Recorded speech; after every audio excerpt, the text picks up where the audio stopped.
হাজত হাজত হাজত জীবনটা এক হাজত হাজত হাজত হাজত জীবন মানে হাজত মাটির মানুষ বোঝে না রে এ জীবন সংসারে কেউ দোষে কেউ বিনা দোষে খাটবে হাজত হাজত হাজত হাজত জীবনটা এক হাজত হাজত হাজত হাজত জীবন মানে হাজত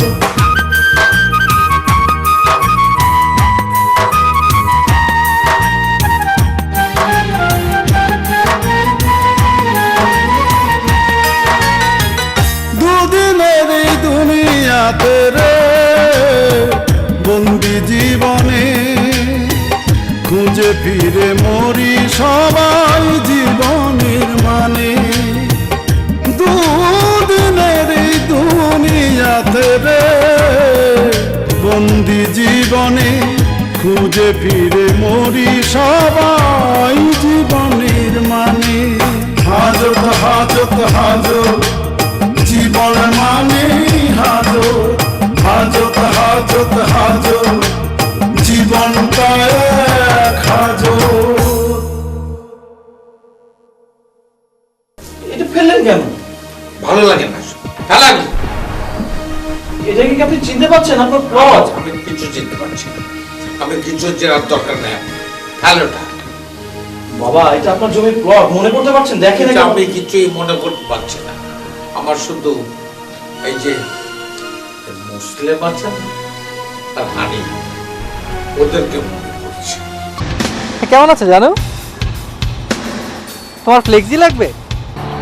আচ্ছা, আমি এক্ষুনি পাঠিয়ে দিচ্ছি। তুই আমাকে মুর্শিদাবাদ নিয়ে যেতে পারবি এখন এই রাতে? হ্যাঁ। আর যা বলেছেন ভাই। হ্যাঁ, তা বলেন, কে আপনাকে খুন করতে চায় এবং সে করে কি? মাস্টারি মাস্টার মানুষ খুন খারাপি করবে? না, হুমকি তো দিচ্ছি। হুমকি যখন দিচ্ছে তাহলে তো বিষয়টা সিরিয়াস। আমি কি জিডি করব? হ্যাঁ, অবশ্যই করবে। মাস্টাররা কি মানুষ না? তারা কি খুন খারাপি করতে পারে না? আরে নিজে না করুক, ভাড়াটা দিয়ে খুন করাবে। আজকাল কি হচ্ছে জানেন? এক পুরিয়া হিরোইনের জন্য মানুষ মানুষকে খুন করে। আপনি এক পুরিয়া হিরোইনের দাম জানেন? জানি না, আমি কখনো চোখেই দেখি। তা তো দেখবেন। এই যে সাদা গোলমরিচ আছে না, গোলমরিচের দানার মতো, আগে ছিল 50, এখন বেড়ে হয়েছে 100 টাকা। আপনি হিরোইন খানটান নাকি? জি না ভাই, খাই না, ওইটা কখনো চোখেই দেখিনি। বেঁচে গেছেন ভাই। এই নেশায় যাকে একবার পেয়ে বসে, মরণ ছাড়া তার কোনো গতি নাই। এক্সকিউজ মি ভাই, আমি কি জিডিটা করব? নেন, এই সাদা কাগজে বিস্তারিত লিখে ভারপ্রাপ্ত কর্মকর্তা বরাবর লিখেন। নাম কি? রাজীব, রাজীব আহমেদ। আরে আপনার নাম না, ওই খুনিটার নাম কি? মামুন মাস্টার। মামুন মাস্টার। নামটা যেন পরিচিত পরিচিত মনে হচ্ছে। হ্যাঁ, সিরাজ মাস্টারের মেয়ের জামাই। Siraj master, Mamun master. আরে ধ্যাৎ তারিকা, এই তো মনে পড়েছে। কিছুদিন আগে ওর বিরুদ্ধে একটা মামলা হতে গিয়েও হলো। ডাইরেক্ট কেস করেন, ডাইরেক্ট কেস।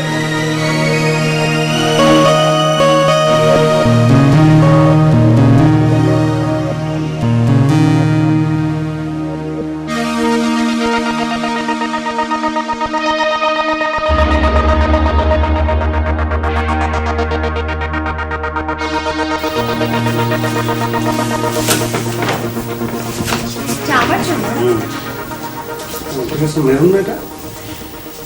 খুব সুন্দর হয়েছে। টাকা খরচ করতে গেল কেন? আমার তো শাড়ির দরকার ছিল না।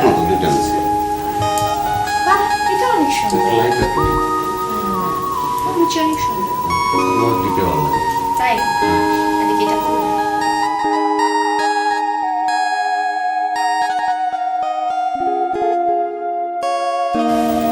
ভালো লাগতেছে? তোমাকে পরলে কেমন লাগবে শাড়ি?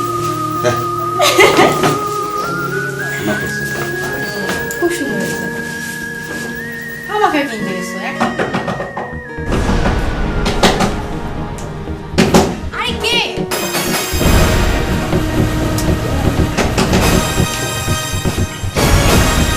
কে আপনারা? কি করছেন আপনি? আরে কি? কি? কি হচ্ছে এখানে?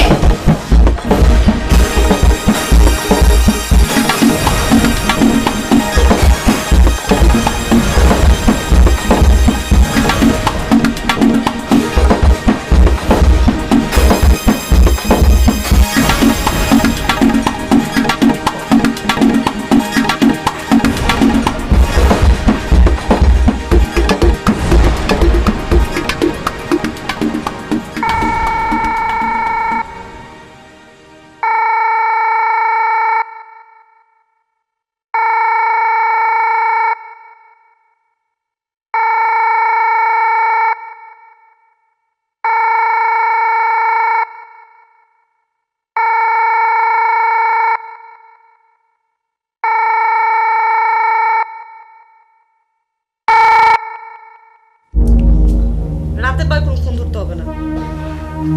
কি হলো ভাবি, ফোন ধরছে না? ফোন তো কেটে দিল। কেটে দিল মানে? তুমি আরেকবার ট্রাই করো না, নিশ্চয়ই ঘুমের ঘরে কেটে দিয়েছে। একটু ট্রাই করো না। আবার ট্রাই করবো। প্লিজ ভাবি আরেকবার ট্রাই করো না। ঠিক করছি।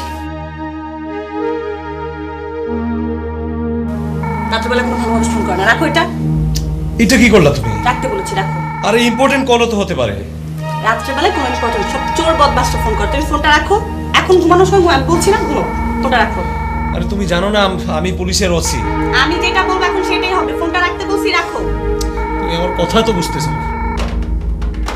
কি হলো? কেটে দিল। কি করবো এখন? বাবা কি বলবো? আরে কি বাবা? বাবাকে কি বলবো? বাবা কিছু করতে পারবে? আসলে বাবা তো শিশুর মতো হয়ে গেছে, তাকে বলে তো কোনো লাভ নেই। যে আমাদের ডিউটি তো 24 আওয়ার। শান্তি মতো একটু ঘুমাইতেও দাও না, সারাদিন ডিউটি ডিউটি। উফ, কি যে ডিউটি করো তুমি। ওকে ওকে ফাইন, আমি কোনো কথা বলবো না। আমার home minister, please relax, I am at your service. বলবো না তাও তো বলছো, ঘুমাও না। আচ্ছা ঠিক আছে, ঘুমাও ঘুমাও, ঠিক আছে, সরি। কি যে করি, তোমার ভাইয়াও বাসায় নেই। ভাইকে একটা ফোন ধরো তুমি। হ্যাঁ হ্যাঁ ঠিক বলেছো। দুঃখিত, এই মুহূর্তে আহ, মোবাইল তো বন্ধ। Sorry, the mobile cannot be reached. বুঝলাম না ভাইয়া ফোন কেন অফ করে রেখেছে? তুমি এত অস্থির হও না। তোমাকে আমি বলেছি না, ওসির ওয়াইফ আমার বন্ধু, ওকে বললে ঠিক একটা ব্যবস্থা করবে। আচ্ছা ওনার নাম্বারে ফোন দাও, মানে যেহেতু ওসি ধরছে না, ওনার ওয়াইফ তো নিশ্চয়ই ফোন রাত্রে কেন? এত রাত্রে ফোন দেওয়া ঠিক হবে না, নিশ্চয়ই ঘুমিয়ে পড়েছে, ডিস্টার্ব করা হবে। তুমি টেনশন করো না, আমি সকালে ঠিক একটা ব্যবস্থা করে ফেলবো। আজকে সারা রাত তো জেলখানায় থাকবে। এত রাতে কি করব বলো? মেয়েটা একটা পাগল।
কেস কি? জানি না। কেস কি এটাই জানেন না? বাড়িতে খবর পাঠাইছেন? কিসের খবর? আরে ভাই, আপনারা যে এখানে ধরে লইছে, এই খবরটা বাড়িতে জানাই দইব না? বাড়িতে জানে। তাহলে কোনো সমস্যা নেই। চল ওইখানে বই। আচ্ছা, ফোন করবেন? ফোন কাকে ফোন করবো? আরে ভাই, ফোন কারে করবেন এটা আমি কেমনে করবো? দরকার হলে বললেন। ও হ্যাঁ করবো। আচ্ছা তাহলে 50 টাকা দেন। একটা ফোন করতে 50 টাকা লাগে নাকি? আরে ভাই লাগে লাগে, সিস্টেম আছে না। না, আমার কাছে টাকা নাই। টাকা নাই? না। হ্যাঁ? কোন হাতে পকেট টুকু ঘুরে নিয়েছে।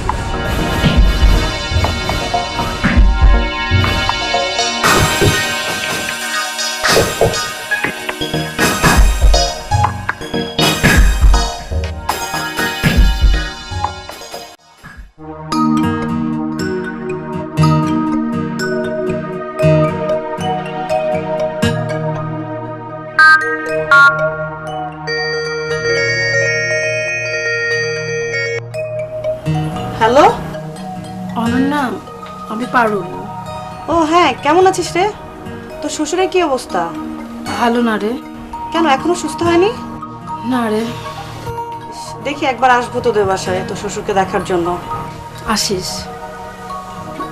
অনন্যা শোন, তোকে একটা কথা বলি। হ্যাঁ বল।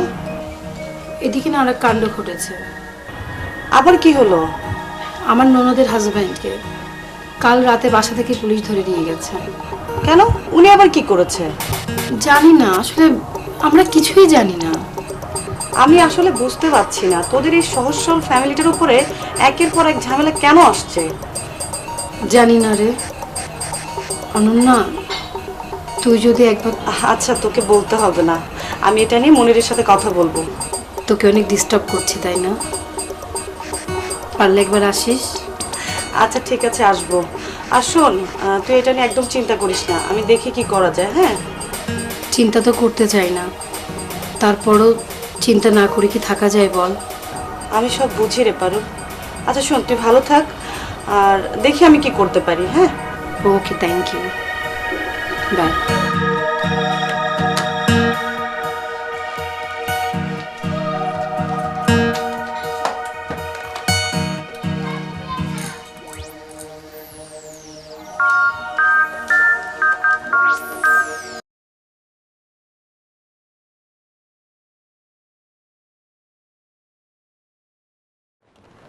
হ্যালো মা, আমি পারুল। হো পারুল, কেমন আছিস মা? ভালো, তুমি কেমন আছো? নদী কোথায় মা? তোর বইনের কথা আমারে জিজ্ঞাস না, কই যে যায় আল্লাহই জানে। কই যায় না যায় তুমি একটু খোঁজ খবর নাও তো। আরে আমি খোঁজ খবর নিমু কি, জিজ্ঞেস করলি বলে হয় কোচিং, নালে কয় আপুর বাসায়। আমার বাসায় তো ইদানিং একটু আসা যাওয়া করে। আরে শোন, তোর বাসায় গেলে তো আমার কোনো অসুবিধা নেই, কিন্তু অসুবিধা হইতেছে যে তোর বাসার নাম কইরা যদি অন্য জায়গায় যায় তখন কি হইব? সেটা অবশ্য চিন্তার কথা। খোঁজ নিও মা, মাঝে মাঝে মোবাইলে ফোন করে খোঁজ নিও। আরে খোঁজ নিমু কেমনি? ফোন করলেই ওর ফোন বন্ধ আর নাইলে বিজি। বাদ দে তোর কথা, এই তোর কথা কর। পারুল, তোর শ্বশুরের খবর কি রে? আছেন একরকম, কোনো ইমপ্রুভ নেই। আচ্ছা, তোর শ্বশুরের হয়েছেটা কি? Temporary memory lost. কি কি কইলি? ও তুমি বুঝবে না মা, এদিকে তো আর এক কাণ্ড ঘটেছে। কি কি ঘটনা? ওই যে দীপার হাজব্যান্ড মামুন মাস্টার, ওনাকে তো আমাদের বাসা থেকে অ্যারেস্ট করে নিয়ে গেছে। তাই নাকি? ভালো হয়েছে, খুব ভালো হয়েছে, উচিত বিচার হয়েছে। এইটা তুমি কি বললা মা? ওই ভুল কি কইছি? ঠিকই তো কইছি। স্কুলের মাস্টার আসিল না, খোঁজ নিয়ে দেখ, ছাত্রকে বেতনের টাকা মাইরা পালাইছে। মা তুমি না কি দেখ, তোমার সঙ্গে কথা বলাই না। ওই হ্যালো, হ্যাঁ ফোন রাইখা দিল। রাখবই তো, আমি তো সবসময় সত্যি কথা কই, আর সত্যি কথা সবসময় তিতাই লাগে। মাস্টার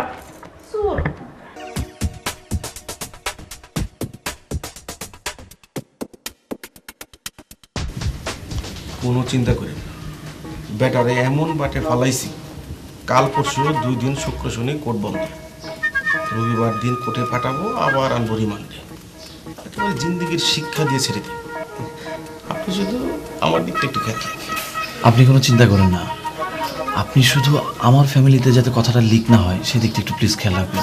আরে ভাই, আপনি সেটা নিশ্চিন্তে থাকেন, লিক হইলে আমার সমস্যা আছে না। আরো 2-4টা কেস কি মামুনের নামে লাগিয়ে দেওয়া যায় না? সেটা কিন্তু খুব ভালো হতো। সেটা বোধহয় সম্ভব না। মাস্টার মানুষ তো, দাগি আসামি হলে পারতাম।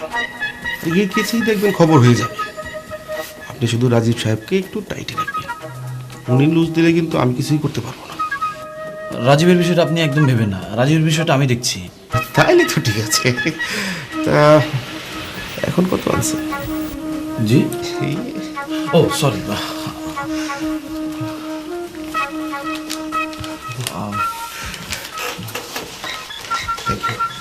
তবে মাসুদ সাহেব, আমি বলছিলাম কি যে এই মুহূর্তে যদি আরো 2-4টা কেস লাগিয়ে দেওয়া যেত, তাহলে মানে যেভাবে হোক আমি চাচ্ছিলাম না যে ও হাজত থেকে বেরো, হাজতে কিছুদিন থাকো। আর এমনিতেই থাকবে, আর কেস লাগবে। এই কেস এমনিতে তো আপনি রাখতে পারছেন 6 মাস তো জামিনই পাবে না। প্লিজ মাসুদ সাহেব। আচ্ছা আমি দেখবো।